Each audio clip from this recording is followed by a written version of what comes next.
Hello dear students, मैं वंदना शर्मा आज आपको आपकी हिंदी पाठ्य पुस्तक स्पर्श का पद्य भाग पढ़ाऊँगी।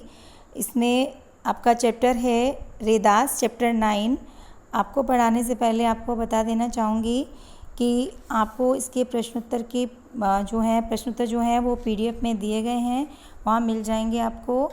और इनको आपको नीट एंड क्लीन वे में अपनी कॉपी में करना है।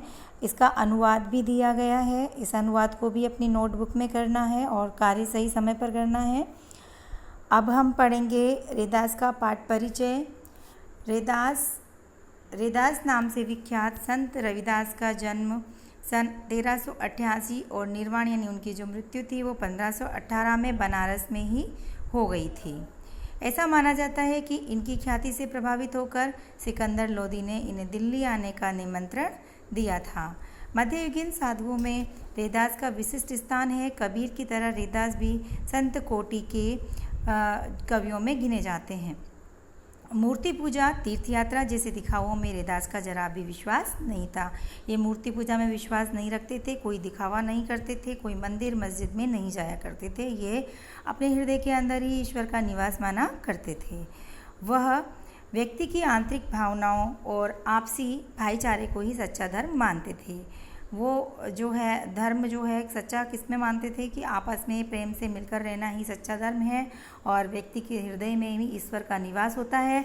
अगर वो प्रेम से रहता है तो ईश्वर उसके आसपास ही होता है। इस तरह से रेदास ने अपनी काव्य रचनाओं में सरल व्यवहारिक ब्रजभाषा का प्रयोग किया है, जिसमें अवधी, राजस्थानी, खड़ी बोली और उर्दू फारसी के शब्दों का भी मिश्रण है। रेदास को उपमा और रूपक अलंकार विशेष प्रिय रहे हैं। इन्होंने अपने पदों में इन दोनों अलंकारों का बहुत अच्छे से प्रयोग किया है। इन अलंकारों से अपने पदों को सजाया है। सीधे साधे पदों में संत कवि ने हृदय के भाव बड़ी सफाई से जो है प्रकट किए हैं। इनका आत्मनिवेदन, दैन्य भाव और सहज भक्ति जो है पाठक के हृदय को उद्वेलित कर देते हैं।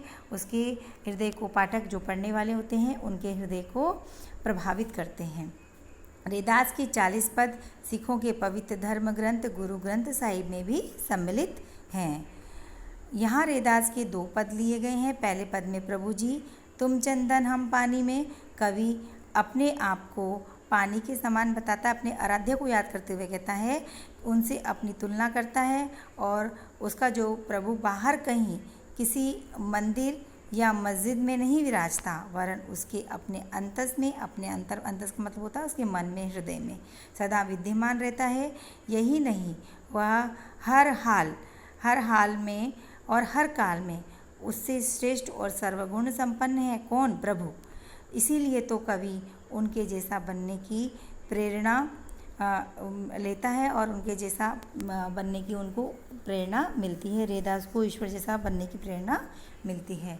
दूसरे पद में भगवान को अपार उदारता और कृपा और उनके समदर्शी स्वभाव का वर्णन बताया गया है। दूसरे जो पद है उसमें भगवान की अपार उदारता का वर्णन किया है रेदास जी ने।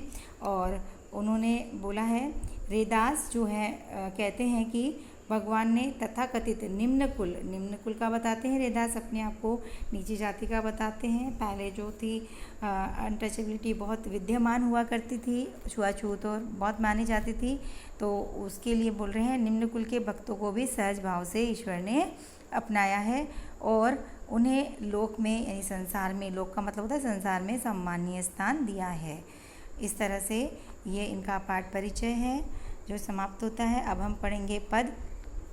इस पहले पद के अंदर जैसा कि बताया गया था कि अपने आप को इन्होंने ईश्वर के सामने जो है नीचा छोटा बताया है और ईश्वर को ऊपर बताते हुए, उपमा देते हुए बोल रहे हैं कि जो प्रभु जी हैं, अब कैसे प्रभु जो हैं वो चंदन के समान है और स्वयं जो है पानी के समान है। इस तरह से कई वाक्यों में, कई पदों में और कई तरह से इन्होंने अपने आप को उपमा दी है और ईश्वर को भी उपमा अलंकार से सजाया है। अब कैसे छूटे राम नाम रट लागी। इसमें बोल रहे हैं कि मुझे तो आपके नाम की रट लग गई है, अब वो छूट नहीं सकती। मेरे हृदय में आप विराजमान हो गए हो, मेरी जिह्वा में आपके नाम की रट लग चुकी है, वो अब छूट नहीं सकती, किसी के छुड़ाए भी वो छूट नहीं सकती। वो बोल रहे हैं, प्रभु जी तुम चंदन हम पानी, जाकी अंग अंग बास समानी। वो बोल रहे हैं कि जो है मैं आपका अनन्य प्रेमी हो गया हूँ और आप में बस गया हूँ, आपसे संबंधित हो चुका हूँ, आपसे आपके अंदर स्थापित हो चुका हूँ। अब बोल रहे हैं कि जो चंदन और पानी में संबंध होता है, जो चंदन और पानी में संबंध होता है, ठीक उसी प्रकार से हाँ आपका और मेरा संबंध है। जैसे चंदन जब पानी में घुलता है तो पानी को सुगंधित कर देता है, पानी को महका देता है, ठीक उसी प्रकार से जब आप मेरे अंदर रहते हैं, मैं आपके संपर्क में आता हूँ तो मेरे अंदर आपकी सुगंध फैल जाती है, आपकी भक्ति फैल जाती है और मेरे तन मन में आपका जो प्रेम है, आपकी जो सुगंध है वो व्याप्त हो गई है। मैं पानी हूँ और आप चंदन हो।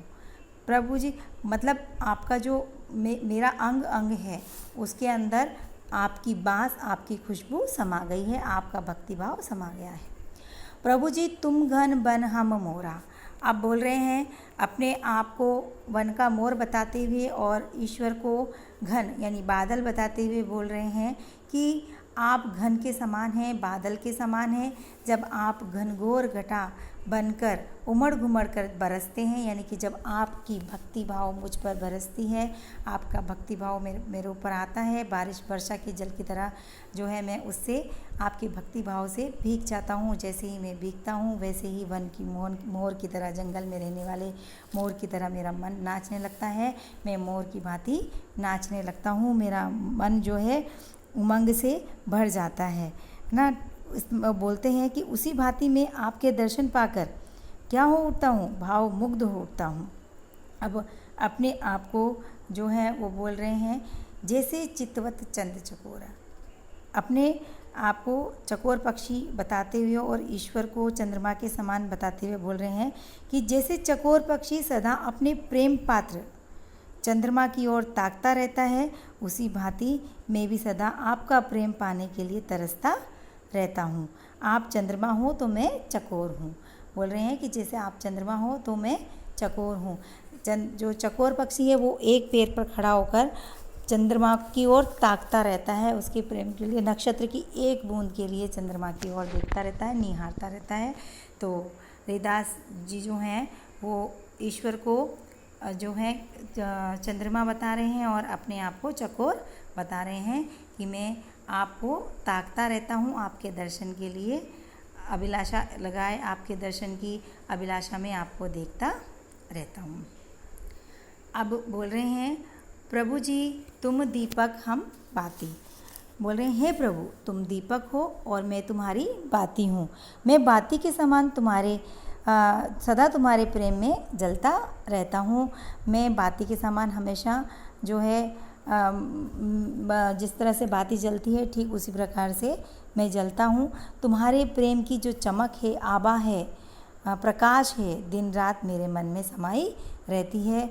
वो प्रकाश मेरे मन में बसा रहता है, मेरा मन प्रकाशमान हुआ रहता है। आप बोल रहे हैं कि जो प्रभु जी तुम मोती हम धागा, कि आप जो है मोती के समान हैं और मैं धागे के समान हूँ। तो प्रभु तुम मोती के समान उज्जवल, पवित्र और सुंदर हो।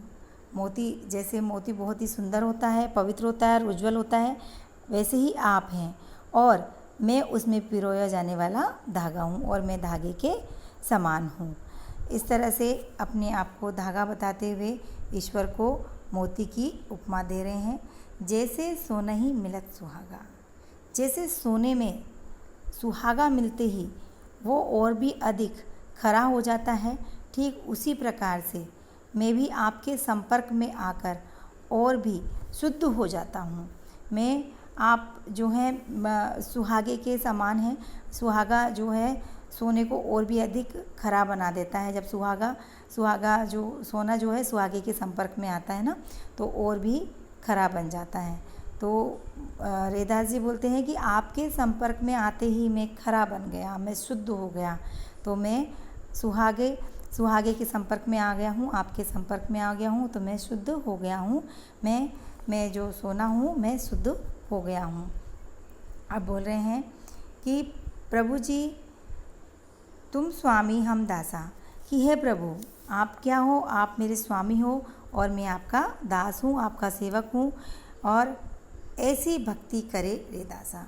बोल रहे हैं कि मैं रैदास आपके चरणों में इसी प्रकार की दास्य भक्ति अर्पित करता हूँ, ऐसी ही भक्ति करता हूँ। आप मेरे स्वामी हैं, मैं आपका दास हूँ और ऐसी भक्ति में आपके चरणों में ऐसी ही भक्ति को समर्पित कर देना चाहता हूँ। इस प्रकार से रैदास जी ने ईश्वर को कई प्रकार की उपमा देते हुए उनको समर्पित किया है और अपने आप को उनको समर्पित कर दिया है कि आप ही मेरे आराध्य हैं, आप ही मेरे सब कुछ हैं। अब हम पढ़ेंगे दूसरा पद। इसमें रैदास जी अपने आप को बहुत ही तुच्छ बताते हैं और कहते हैं कि आपने मुझे जो है बहुत बड़ा बना दिया है। मैं इस लायक नहीं हूँ, लेकिन आपने फिर भी मुझे संसार के अंदर जो है सबके सामने स्वीकार कर लिया है। ऐसा कोई नहीं करता जो आपने कर दिया है। रैदास अपने प्रभु की कृपालुता को स्वीकार करते हुए बोलते हैं कि ऐसी लाल तुझ बिन कौन करे। कि रैदास बोल रहे हैं कि हे प्रभु तुम्हारे बिन कौन ऐसा कृपालु है जो भक्त के लिए इतना बड़ा कार्य कर सके। कौन यानी कौन। कौन का मतलब होता है कौन। लाल का मतलब स्वामी। तो कोई नहीं कर सकता ऐसा बड़ा कार्य। गरीब निवाजू गुसैया मेरा माथे छत्र धरे। कि जो है तुम गरीबों पर, गरीब निवाजू का मतलब होता है दीन दुखियों पर कृपा करने वाला। गुसैया का मतलब स्वामी और माथे छत्र धरे यानी मस्तक पर स्वामी होने का मुकुट धारण करता है। तो बोल रहे हैं कि तुम गरीबों पर तथा दीन दुखियों पर कृपा करने वाले हो। तुम ही ऐसे कृपालु स्वामी हो जिसने मुझ जैसे अछूत और नीच के माथे पर राजाओं जैसा छत्र रख दिया है। माथे छत्र धरे, आपने मेरे माथे पर क्या रख दिया है, छत्र धर दिया है। और आप गरीब निवाज हो, गरीबों के दुखों को दूर करने वाले हो, मेरे स्वामी हो और आपने मेरे माथे पर राजाओं के समान छत्र धर दिया है, रख दिया है। जाकी छोटी जगत कहूँ लागे तापर तुम्हें डरे। अर्थात इसमें बोल रहे हैं कि जिसको छूने मात्र से जाकी छोटी यानी जिसको छूने मात्र से संसार जगत कऊ लागे, संसार जो है संसार को दोष लगता है। जिसको छूने मात्र से ही संसार को क्या लगता है, दोष लगता है। यानी लोग छुआछूत करते हैं मुझसे, मेरे साथ में अच्छा व्यवहार नहीं करते, तो संसार के लोगों को जो है पाप लगता है। तब भी है स्वामी, आप क्या कर रहे हैं, तापर तुम ही डरे। तापर तब भी है स्वामी, तुम मुझ पर असीम कृपा कर रहे हो, आपने मुझ पर असीम कृपा की है। यानी कि जिसको छूने से संसार को दोष लग जाता है, जाको छोटी जगत कहू लागे तापर तुम ही डरे, उस पर भी आपने अपनी कृपा को दिखा दिया है। तापर तुम ही डरे, उन पर आप द्रवित हो गए हैं, आप मुझ जैसे नीच पर द्रवित हो गए हैं, आपने मुझे अपनी कृपा का पात्र बना लिया है। नीचों ऊंच करे मेरा गोविंदु काहू ते न डरे। मेरा जो गोविंद है वो नीचों ऊंच करे, नीच को भी ऊंची पदवी प्रदान करता है। किसको, नीच इंसान को, नीच व्यक्ति, जो मैं नीच हूँ, अपने आप को नीच मान रहे हैं रैदास जी कि मैं नीच हूँ, मुझ जैसे नीच को भी आपने ऊंचा पद प्रदान कर दिया है, एक ऐसा ऊंचा स्थान दे दिया है, सम्मान प्रदान कर दिया है।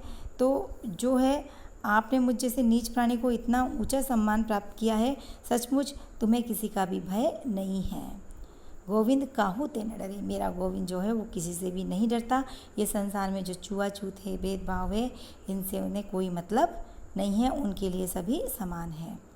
अब आगे कहते हैं कि नामदेव कबीरू तिलोचनु साधना सीन उतरे। यहाँ पर नाम बताए गए हैं कि किन किन के ऊपर भगवान ने अपनी कृपा की है। तुम्हारी ही कृपा से नामदेव जैसे चीपी, ये एक जाति है चीपी, तो तुम्हारी ही कृपा से नामदेव जैसे छिपी, कबीर जैसे जुलाहे, त्रिलोचन जैसे सामान्य व्यक्ति, सधना जैसे कसाई और सेन जैसे नाई। नामदेव कबीरू त्रिलोचनु सधना सेनु तरे। तो सेन जैसे नाई संसार से तर गए हैं, इस संसार सागर से पार निकल गए हैं। अब आगे बोल रहे हैं, कही रविदासु सुनहु रे संतहु, हरि जीऊँ ते सभे सरे। अब बोल रहे हैं कि हे संतो सुनो, जो मैं कहता हूँ वो सुनो, कि उन्हें ज्ञान प्राप्त हो गया है। रविदास कहते हैं कि हे संतो सुनो, हरि जी सब कुछ करने में समर्थ हैं। हरि जो स्वामी हैं वो सब कुछ करने में समर्थ हैं और वे सब कुछ कर सकते हैं। बोल रहे हैं, हे संतो सुनो, हरि जीव ते सबे सरे, उनसे सब सर जाता है, सब कुछ संभव, सरे यानी संभव हो जाता है। तो हरि जी से, हरि जीव यानी हरि जी से सब कुछ संभव हो जाता है, वे कुछ भी कर सकते हैं। यानी कि वो जाति पाति में और इन छुआछूत में विश्वास नहीं करते, वे तो हर भक्त को तार देते हैं, उसको सम्मान देते हैं, उसको प्रेम देते हैं। तो ठीक रैदास जी को भी इसी प्रकार से ईश्वर का प्रेम मिला, भक्ति रूपी प्रेम मिला, तो वो उसे भूल नहीं सकते, उसका स्मरण रखते हैं। और संतों को भी कह रहे हैं कि ईश्वर कुछ भी करने में सक्षम है, वो कुछ भी कर सकते हैं। आपका ये अध्याय यहीं समाप्त होता है। Thank you so much.